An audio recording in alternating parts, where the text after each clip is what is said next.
moi, je devais aller à Dubaï le lendemain du bombardement en Iran. J'ai eu quand même la chance parce que je serais partie avant, je serais restée bloquée à Dubaï. C'est vrai que niveau business, pour l'instant, c'est vraiment point mort. Un biologiste moléculaire qui fait tout ces petites recettes dans son laboratoire. Et en 15 jours, j'ai été guérie et aujourd'hui, je n'ai plus rien alors que ça faisait plus de 2 ans que j'essayais de me soigner. Moi, j'ai voulu me mettre dans la mode. Je me suis donné les moyens de rentrer dans la mode. J'ai pas eu besoin d'investir 50 000 euros. Pour créer, par exemple, mes premières tenues, j'ai dû dépenser 100 euros. Mais faut prendre des risques. C'est très, très select. Une private party, mais vraiment avec des gens de haut de gamme. Il y a des gens qui passent des castings parce qu'ils veulent faire de la télé-réalité. C'est vrai que moi, ils sont venus me chercher. Ok, je veux bien rentrer dans l'émission, mais est-ce que je peux rentrer ma marque de vêtements? Est-ce que tu penses que certaines personnes sur Dubaï vont migrer peut-être des destinations? Ils vont tous aller à Marrakech. Bonjour et bienvenue sur Icon Podcast, le podcast qui décortique les stratégies des personnalités qui ont choisi d'avoir un destin hors du commun. Alors aujourd'hui, on est ravis d'accueillir Parisa, qui a été bookeuse pour la télé-réalité. Comment vas-tu, Parisa ? Très bien, et toi ? Très très bien, je te remercie. Alors est-ce que tu peux nous expliquer un petit peu ton parcours ?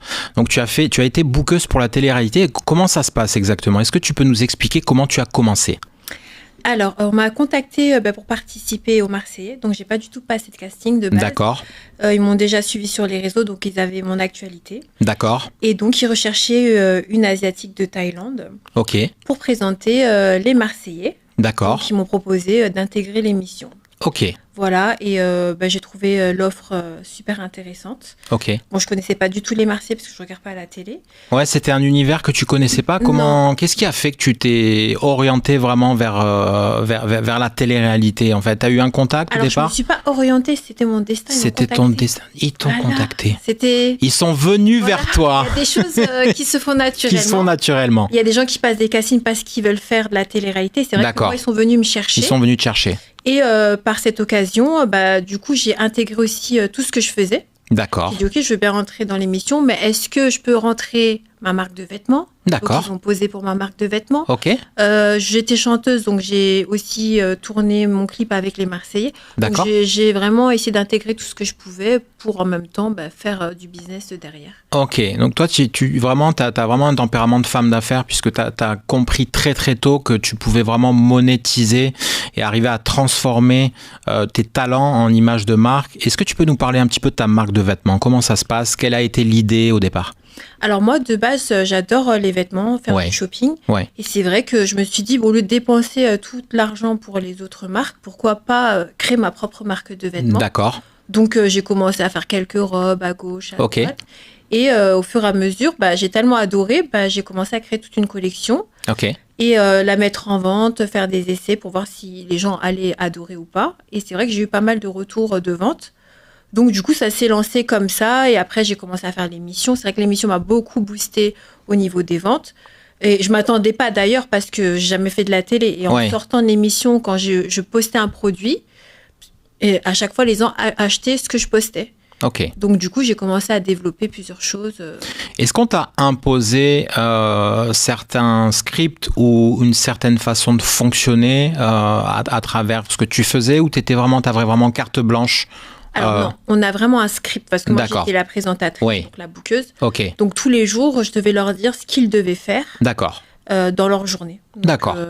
S'ils ont bien travaillé ou pas bien travaillé. Ok. Voilà, c'était surtout ça. Et j'avais vraiment un texte à apprendre. D'accord. Mais je l'improvisais dans ma façon de parler. D'accord. C'est-à-dire que tu laissais place à ton caractère, à ton authenticité.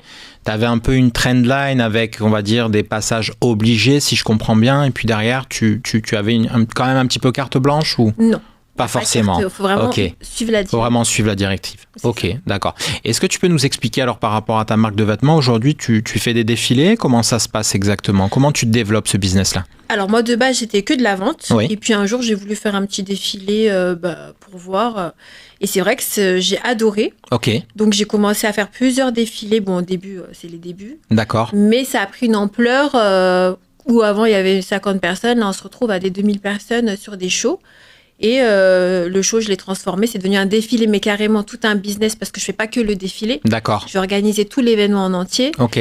Et vu que il y a du monde qui vient voir mon show, ben, j'en ai profité également pour faire venir d'autres designers, pour les mettre en avant en première partie. D'accord. Et en fait, tout est devenu tout un business autour. Ouais, je comprends. Est-ce que tu peux nous expliquer, à partir du moment, parce qu'avant, effectivement, tu avais ces business-là, ce talent-là, à partir du moment où tu passes, entre guillemets, c'est-à-dire que tu es bookeuse dans les Marseillais et que tu as des retombées médiatiques, comment ça se passe? Est-ce que tu avais mesuré au départ cette retombée-là? Est-ce que tu pensais, voilà, je vais avoir 200, 300, 400 000 followers? Comment ça s'est passé? Alors vraiment, moi, j'ai fait l'émission comme ça de base. D'accord. Je n'ai jamais fait de télé, donc je ne savais pas ce qui allait se passer après. Ok. Mais c'est en sortant de l'émission, j'ai vu, en fait, tout le monde me sautait dessus à chaque fois dès que je sortais dans la rue. D'accord. Et j'ai vu que ça a touché vraiment beaucoup, beaucoup de monde, parce que de base, je suis quelqu'un qui voyage beaucoup. Donc, je pouvais être D'accord. à Paris, comme aux États-Unis, comme en Thaïlande ou à Dubaï, les gens me reconnaissaient. Et j'ai vu l'ampleur, en fait, de l'émission, que partout, il y a des Français partout. Ouais. Et c'est pas que en France, il y a aussi un peu l'Europe. Et c'est là que j'ai vu qu'il y avait quand même beaucoup, beaucoup de monde qui suivait. Surtout qu'à l'époque, tout le monde regardait la télé comparé à aujourd'hui. Aujourd'hui, les gens ne regardent moins la télé. Oui. Mais à mon époque, c'était vraiment tout le monde arrivait à 18h30, on regarde les Marseillais. D'accord. Ouais, c'était un petit peu les prémices de la télé-réalité au final, les Marseillais, parce qu'il y a eu Love Story et puis après, il y a eu des formats qui sont vraiment démocratisés. Donc, tu fais partie un peu des pionnière de cette télé-là. Tu parlais de Dubaï, c'est une destination où tu voyages, j'imagine, peut-être régulièrement de par tes business. Comment ça se passe aujourd'hui par rapport à la situation sur Dubaï, notamment au transport? Est-ce que tu es bloqué en ce moment? Comment est-ce que tu arrives quand même à continuer à travailler? Alors, moi, je devais aller à Dubaï le lendemain du bombardement. D'accord. À Dubaï. Enfin, c'est pas à Dubaï, c'était en Iran. D'accord. Donc, du coup, j'ai eu quand même la chance parce que je serais partie avant, je serais restée bloquée à Dubaï parce que j'ai beaucoup d'amis à moi qui sont restés bloqués là-bas. Ok. Et c'est vrai que niveau business, pour l'instant, c'est vraiment point mort parce qu'on ne peut plus aller à Dubaï et puis même eux ne peuvent pas sortir.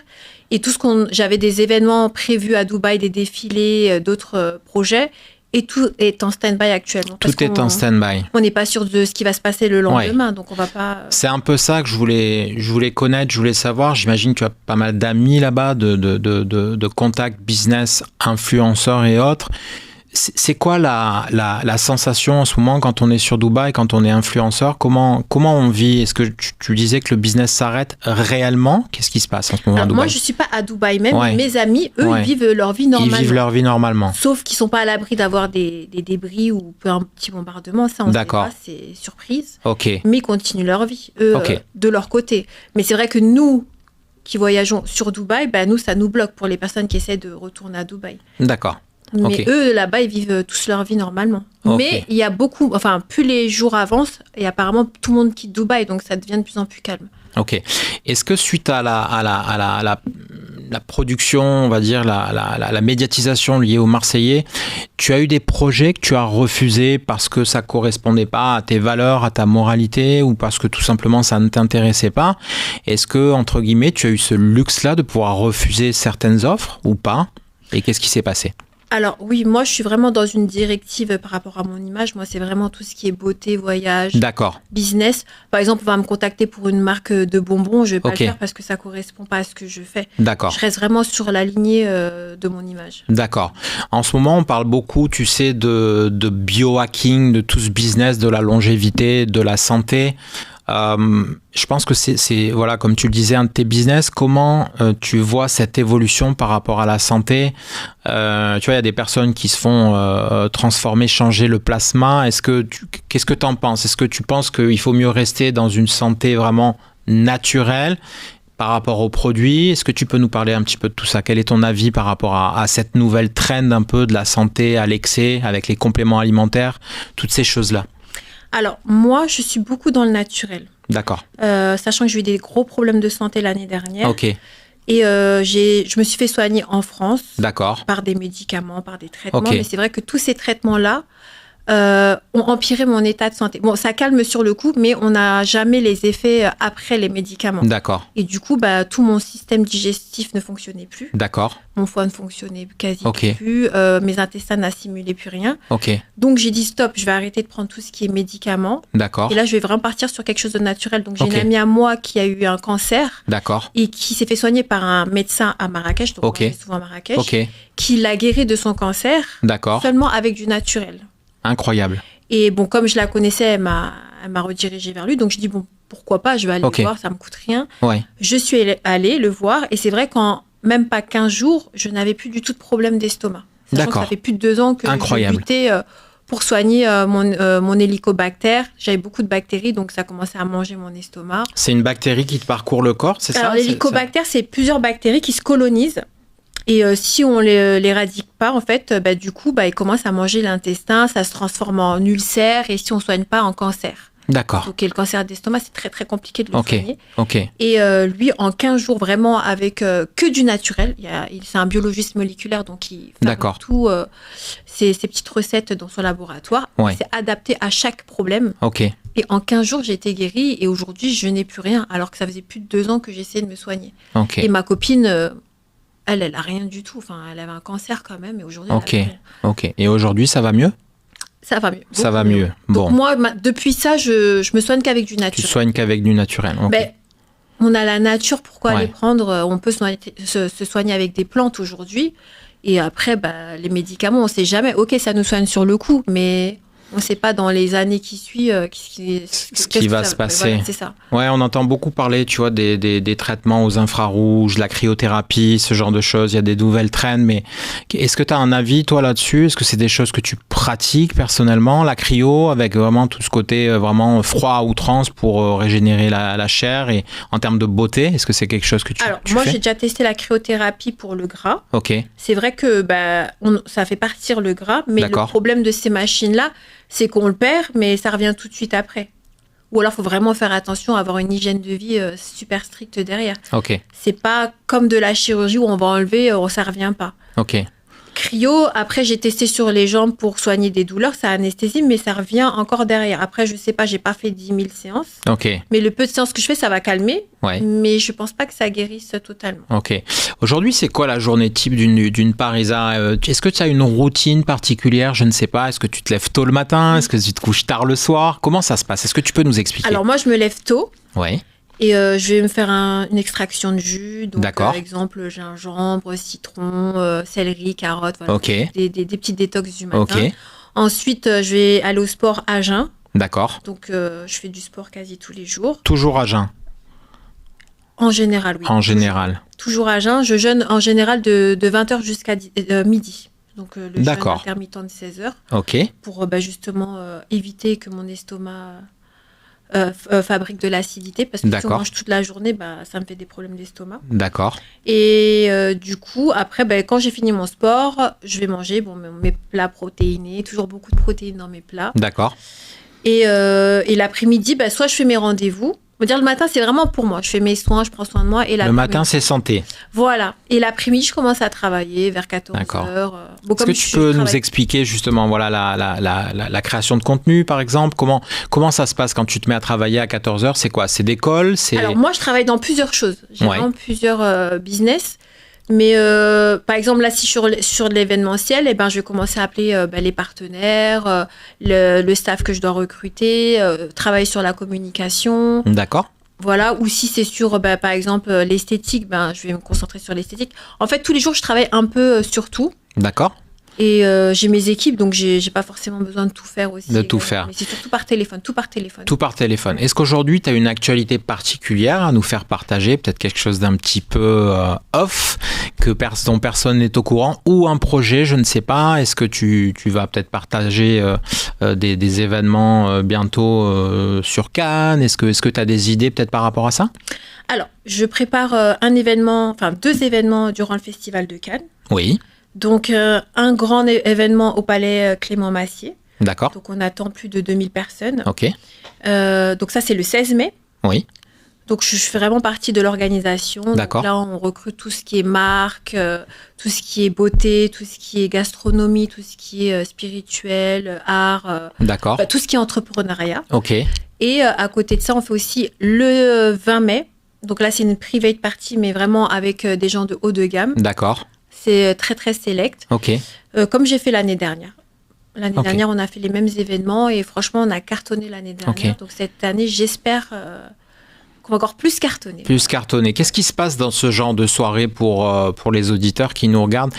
Est-ce qu'on a des contacts? Est-ce qu'on va rencontrer des potentiels partenaires avec lesquels on va faire du business? Comment ça se passe, ce type de soirée? Alors, ce type de soirée, c'est du connecting surtout. D'accord. C'est des gens qui n'ont pas accès à ce réseau et moi, on va donner tout le réseau aux personnes qui seront présents ce jour-là. D'accord. Ok. Que ce soit dans le business, que ce soit dans plusieurs domaines, parce qu'il y a des gens de tous les domaines.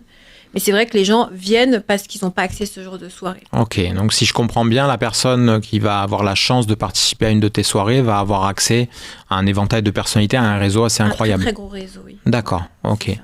Ok. Et après, en termes de projets futurs, est-ce que tu as des projets peut-être futurs? Est-ce que tu ressonges à la télé-réalité? Est-ce que c'est quelque chose auquel tu repenses ou pas? Est-ce que ça pourrait peut-être un jour revenir dans une de tes activités ou pas? Tout dépend de l'émission. Oui. Si c'est une émission qui me correspond, qui pourrait me mettre en avant, oui. Par contre, faire peut-être une émission de dating, non, c'est pas trop. C'est pas forcément ce que tu recherches. Non, tout dépend de l'émission. Ok. Si ça va, par exemple, dans le sport, de l'aventure, oui. Mais tout ce qui est dating, non, parce que je suis nulle pour ça. Ok. Mais tout ce qui est business ou mettre mes projets en avant ou aventure, ça, avec grand plaisir, il n'y a pas de souci. Mais je préfère en tant qu'animatrice quand même. Tu préfères en tant qu'animatrice. Alors, j'allais te dire, qu'est-ce qui manque aujourd'hui dans la télé-réalité? Est-ce qu'il y a des lacunes ou est-ce qu'il y a des choses que tu aimerais voir apparaître sur le petit écran? Parce que il y a beaucoup de revues, il y a 1, 2, 3, 4, 10 saisons parfois sur certains formats. Est-ce qu'à ton sens, il y a un ou plusieurs formats qui seraient intéressants de mettre en lumière aujourd'hui, auxquels tu pourrais penser? Est-ce qu'il y a quelque chose auquel tu penses dans la télé-réalité? Je sais pas, peut-être un format autour de la beauté ou... Moi, j'aurais bien voulu créer ma propre émission de télé-réalité. D'accord.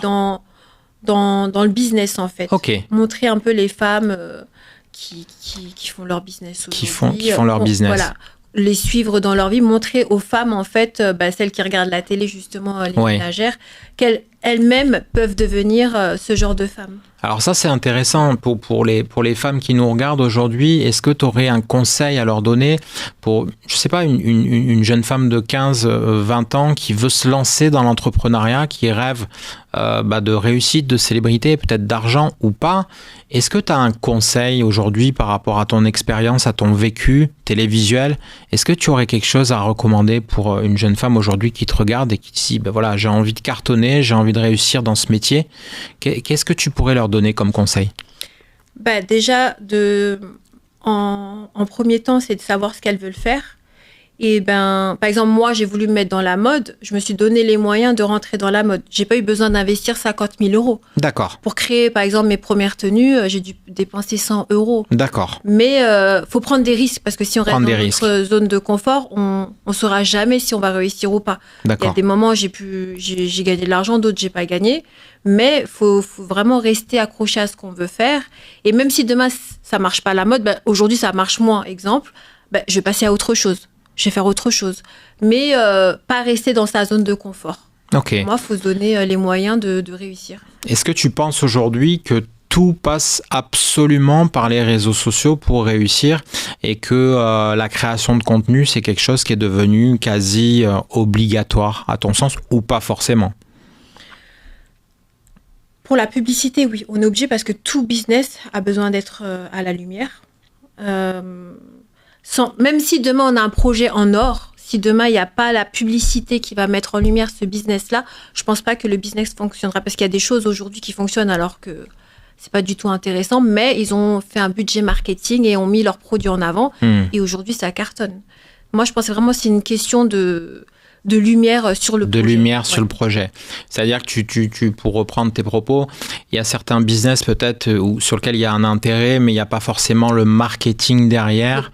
Il y a soit le marketing, soit le réseau. Okay. Si on n'a pas le réseau non plus, Okay. on ne peut rien faire. Comment Est-ce que tu peux nous donner des chiffres sur la multiplication de ton réseau à partir du moment où tu es passé à la télé, la Parisade d'avant et la Parisade d'après? Qu'est-ce qui s'est passé? T'as pris combien de followers? Comment ça s'est passé? Alors, la télé-réalité, à l'époque, en tout cas, ça m'a ramené énormément. Mais énormément. Enfin, moi, j'étais une petite à côté. Je venais de créer ma marque de vêtements. On va dire, je vais vendre chez moi, autour de chez moi. Là, on peut vendre dans le monde entier. Oui. C'est que ça touche tout le monde, en fait. D'accord. Donc, la télé, si les gens regardent en France ou en Europe, ça sera toute la France et l'Europe. Ok. Est-ce que tu as gardé des contacts aujourd'hui avec des gens de la télé-réalité? Si oui, est-ce qu'il y en a certains qui ont complètement arrêté, qui ne sont pas forcément lancés dans le business, qui ont repris une vie entre guillemets normale? Et est-ce que tu en connais d'autres justement qui ont explosé? Et pour ceux qui ont explosé, qu'est-ce qui s'est passé? Est-ce que c'est uniquement la télé-réalité qui les a propulsés ou est-ce que derrière il y avait un talent? Est-ce que tu peux nous expliquer un peu ce phénomène-là?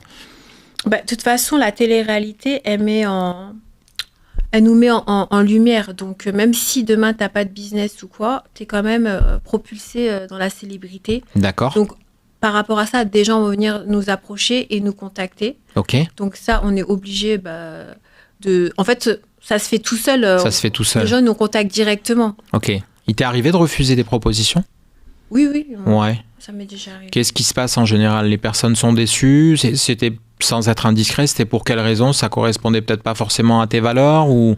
C'est des projets qui ne m'intéressent pas. Qui t'intéressaient pas plus que ça. Où il n'y avait aucun intérêt. Il n'y avait aucun intérêt. Ok. Je vais pas en fait prendre l'argent juste pour prendre. Ouais, voilà. Prendre parce que ça m'intéresse et que comme justement les gens me suivent par rapport à ce que je recommande, je voudrais pas que demain...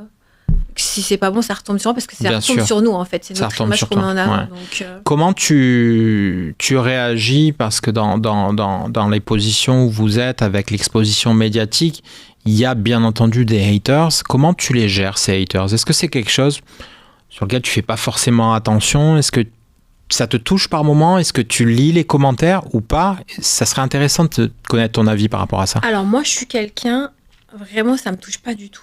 Ok. J'ai eu beaucoup. Après, en tant que bookeuse, on est beaucoup moins critiqué que les candidats, parce qu'on a quand même un statut un peu plus haut. Ouais. Mais même si je reçois des messages, moi perso, je fais pas attention parce que ça me touche pas. Il y a des personnes, ça va plus les toucher. J'ai vu que des gens à qui ça a affecté beaucoup. Ça a affecté. Mais moi, non, pas du tout. Moi, ça me fait rigoler. Je calcule pas. Tu passes complètement à travers. Et puis, ça fait partie du jeu. J'ai envie de te dire, parfois, les haters, ça fait le buzz aussi. Donc, ça te permet aussi d'avoir un petit peu d'exposition supplémentaire. C'est quoi les prochaines steps pour Parisa aujourd'hui par rapport à tes projets? Est-ce que tu vas continuer à évoluer dans la beauté? Est-ce que tu as d'autres projets en tête ou pas? Est-ce que tu travailles entre la France et l'étranger? Est-ce que la majeure partie de ton temps, tu la passes en France? Comment ça se passe? Alors moi, je suis en France, mais je suis beaucoup plus à l'étranger. Donc moi, actuellement, je suis beaucoup au Maroc, donc à Marrakech. D'accord. C'est un pays qui est en pleine expansion. Ok. Il y a beaucoup de choses qui sont en train de se construire, des nouveaux business. D'accord. Tout est à créer en fait. Tout est à créer. Voilà. Qu'est-ce qui se passe en ce moment à Marrakech, justement? Justement, il y a eu la Coupe d'Afrique, là, il va y avoir la Coupe du Monde. Okay. Là, ça s'ouvre vraiment au monde entier, des touristes du monde entier qui viennent sur Marrakech. Ok. Donc, pour un business, toute l'année, il y a des gens qui débarquent à Marrakech. D'accord. C'est une ville, si on a un bon business, une bonne stratégie, on peut tourner toute l'année. On peut tourner toute l'année. Ok. Si je faisais le parallèle facile avec Dubaï, est-ce que tu pourrais me donner 2 avantages d'être à Marrakech et 2 avantages d'être à Dubaï, si tu compares les deux, par exemple, en termes de business?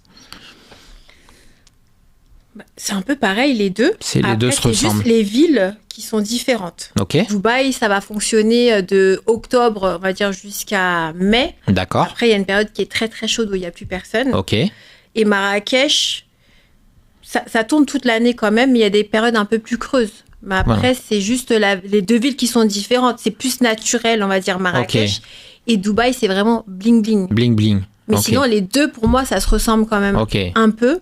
C'est juste la ville qui est différente. Enfin, niveau business, pour moi, les deux, c'est pareil. D'accord. C'est juste que Dubaï, bon, il y a beaucoup de concurrence aujourd'hui. Ouais, il y a beaucoup de concurrence. À Dubaï. Dans l'immobilier, exemple, tu vas faire un immeuble, il y a 10 000 immeubles. Marrakech, Ça commence à se construire aussi, Ok. mais ça va. Il y a encore, c'est pas autant que Dubaï. Donc, pour moi, c'est le moment Marrakech parce que justement, il n'y a pas autant de concurrence qu'à Dubaï. Ok. Ça va être plus compliqué aujourd'hui Dubaï. Parce que Tu penses que Dubaï va être saturé? Est-ce que tu penses que certaines personnes qui aujourd'hui faisaient du business, notamment dans l'immobilier sur Dubaï, vont migrer peut-être? Et si oui, vers quelle destination? Est-ce que Marrakech, ça pourrait être une des destinations? Ils vont tous aller à Marrakech? Si là, ça continue la guerre, je pense qu'ils vont tous aller sur Marrakech. D'accord. Aujourd'hui, en tout cas sur le Maroc, parce que pour moi, c'est là actuellement, il n'y a pas de guerre là-bas, il n'y a pas de base militaire, donc il n'y aura pas de guerre comme de l'autre côté. Et puis c'est très stable actuellement. C'est très stable politiquement, ouais. D'accord. Marrakech, il fait beau toute l'année, donc ça veut dire quelqu'un qui travaille, peut-être, je ne sais pas, qui va faire un business dans le tourisme ou autre, il va travailler toute l'année. Ah bien sûr, parce qu'on a des touristes du monde entier, que ce soit les Chinois, que ce soit les Européens, que ce soit même les États-Unis. Ok. Il y a vraiment tout le monde qui va à Marrakech. Ok. Et puis même de la France, c'est seulement à 3 heures. Ok. C'est pas loin. Par rapport à l'entrepreneuriat, tu sais, on critique souvent la France, que les Français sont un peu plan-plan au niveau de l'entrepreneuriat. Est-ce que tu penses qu'il y a justement, en parlant de Marrakech, une énergie qu'il n'y a pas en France? Est-ce que c'est un endroit, est-ce que c'est une terre qui est vraiment propice à l'entrepreneuriat, où on te laisse, où on te donne ta chance facilement? Ou pas? Marrakech, oui. Il y a beaucoup d'expatriés qui vont ouvrir leur business là-bas. D'accord. Déjà, la France, on sait un peu pourquoi les gens ne restent pas en France. Bon, Marrakech, ça va. Au Maroc, ils nous laissent quand même développer. On ne s'est pas taxé autant qu'en France. Ok. Et est-ce que tu penses que justement, parce qu'on critique beaucoup, les influenceurs qui partent à l'étranger, etc. Qu'est-ce que tu en penses? Est-ce que tu penses qu'on peut vraiment réussir en France ou pas? Franchement, on peut réussir, mais on donne beaucoup. On donne beaucoup de son argent. Beaucoup. On travaille beaucoup pour l'État, on va dire. Donc voilà. Pour moi, je ne resterai pas en France. J'irai plus à l'étranger. J'irai plus à l'étranger. Oui. Si tu avais un conseil à donner à un jeune qui se dit j'ai quand même envie d'essayer en France, est-ce que tu lui dirais, fais tes armes quand même en France, apprends en France, trompe-toi éventuellement en France et après voyage le monde? Ou est-ce que tu lui dirais, écoute, c'est le moment de partir, en France il n'y a pas d'avenir? Quel est ton avis par rapport à ça? Je ne dirais pas qu'il n'y a pas d'avenir, mais c'est vrai que depuis plusieurs années, actuellement, c'est vraiment la crise économique et on est en train de chuter encore. D'accord. Avec la guerre qui est en train d'arriver, tout va augmenter. Les salaires n'augmentent pas. On est taxé encore plus. On travaille, on s'acharne tous les jours pour pas gagner grand-chose. Même quelqu'un qui a un business aujourd'hui, si tu es vraiment réglo, tu vas tout déclarer de A à Z, tu n'es pas gagnant. Ok. Alors qu'à l'étranger, il y a plusieurs pays où on n'est pas autant taxé. Est-ce que tu pourrais nous expliquer un petit peu quand tu as débuté dans l'entrepreneuriat? Est-ce que tu as demandé conseil à des personnes autour de toi qui avaient des entreprises déjà? Est-ce que on t'a guidé? Est-ce qu'on t'a donné certains conseils? Est-ce qu'on t'a prévenu de certains dangers? Comment tu as entrepris? Est-ce que tu es une pure autodidacte en dehors de ce que tu as fait avec les Marseillais? Comment ça s'est passé quand tu as entrepris? Est-ce que tu as appris par toi-même? J'ai appris une partie par moi-même, mais c'est vrai que j'ai un gros réseau, un bon carnet d'adresses, donc beaucoup d'entrepreneurs, entrepreneuses. Et c'est vrai que je demandais souvent des conseils. D'accord. Même si on est autodidacte, on peut apprendre par des personnes qui ont bien réussi dans leur vie. J'ai plein d'amis à moi aujourd'hui qui ont très très bien réussi. D'accord. Qui me guident un peu. Qui te guident. Est-ce que tu penses qu'aujourd'hui on peut entreprendre et on peut réussir sans réseau? Avec AI, on peut tout apprendre aujourd'hui. On peut tout apprendre, mais est-ce que si on n'a pas de réseau ou de personnes ou de connexions qui peuvent nous aider, est-ce qu'on peut quand même réussir? Est-ce qu'on a besoin forcément de développer absolument un réseau pour pouvoir réussir? Ou est-ce qu'il ne suffit pas juste d'un talent? C'est quoi ton avis par rapport à ça? Tout dépend du business. Mais je pense qu'aujourd'hui, le réseau, c'est très important. Et les connexions. Parce que...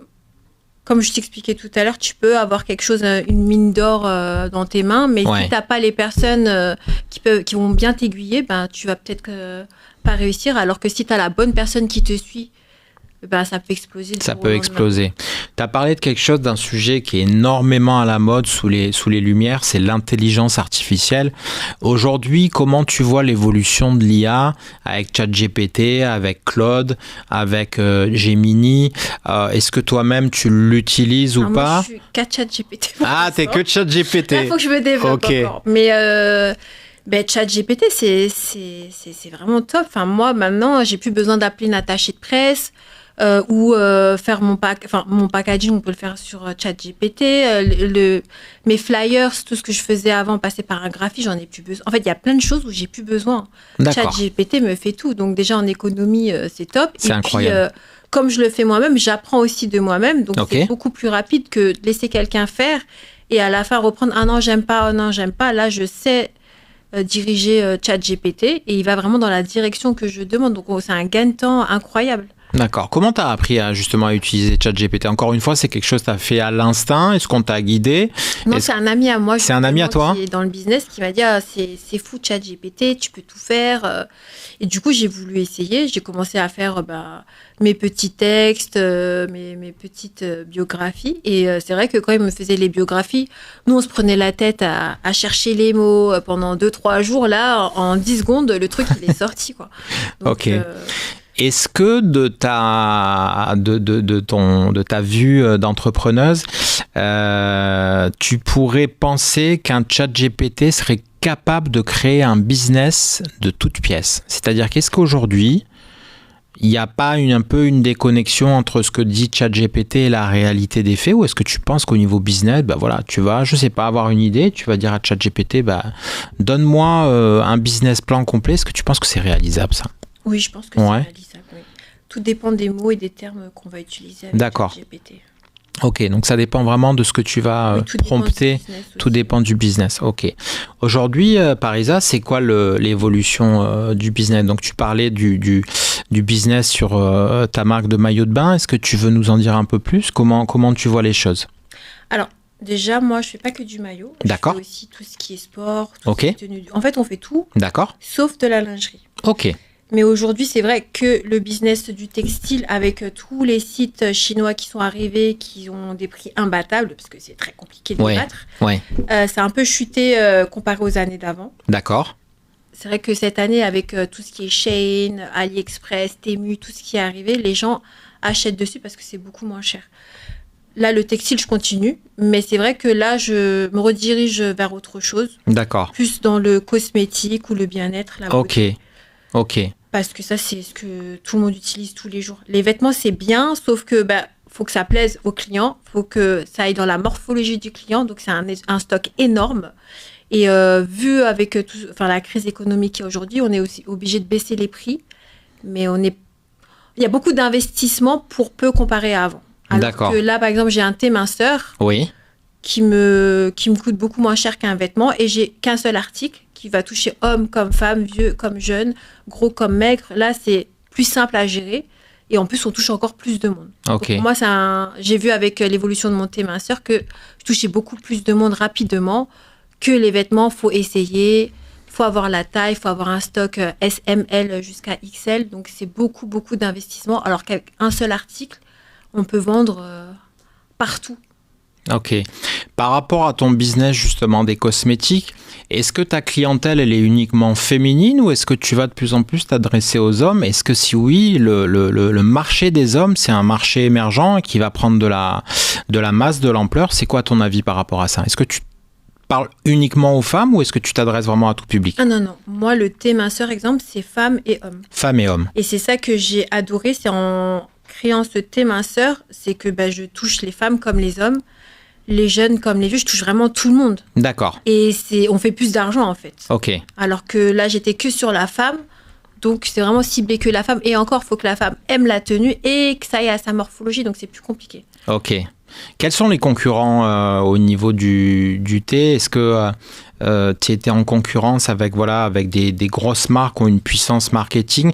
Comment tu vas arriver au niveau business à te différencier, à faire que ça marche? C'est quoi la recette en gros pour que ça marche un business? Est-ce qu'il faut avoir une puissance marketing? Est-ce qu'il faut absolument se différencier? Quel est ton avis par rapport à ça? Déjà, il faut avoir le produit phare qui touche tout le monde, justement. Et après, c'est vrai que moi, au début, je l'ai fait avec mes réseaux, donc j'ai fait beaucoup de ventes avec mes réseaux, mais arrive à un moment, ça s'essouffle, parce qu'on a déjà fait tout le tour du réseau. Après, les influenceurs, c'est bien, mais si demain, l'influenceur ne fait plus de pub, il y a un coup, il y a plein de ventes, et d'un coup, il n'y a plus rien.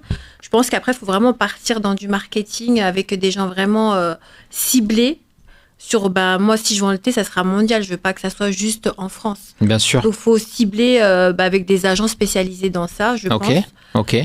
Parce que EI, j'ai essayé avec EI, mais c'est vrai, bon, ils nous conseillent, mais ça dépend. Des fois, c'est oui, des fois, c'est non. Donc, je pense qu'il faut vraiment se rediriger vers des agences marketing qui sont vraiment spécialisées dans ça pour développer le business. Le business, d'accord.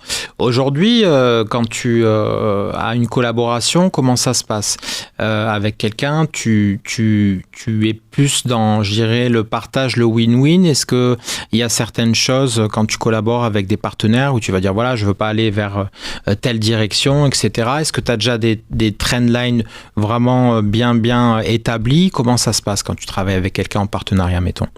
Alors, tout dépend. Si c'est moi qui demande, il y a des fois, je démarche certaines marques parce que ça m'intéresse. Si c'est eux qui me contactent et que je vois avec eux, en fait, tout dépend. Si c'est gagnant pour moi ou pas. Si c'est pas gagnant, je vais demander un cachet. Si ça m'intéresse, bien entendu. Ça dépend. Ok. Un seul conseil, après on termine, pour quelqu'un qui nous regarde, qui a envie de se lancer, un seul mot, qu'est-ce qu'il faut faire? Qu'il faut sortir de sa zone de confort et qu'il faut foncer. Même si demain, il se mange des portes, il ne faut jamais baisser les bras. Et si j'en suis là aujourd'hui, c'est parce que je n'ai jamais baissé les bras. Voilà.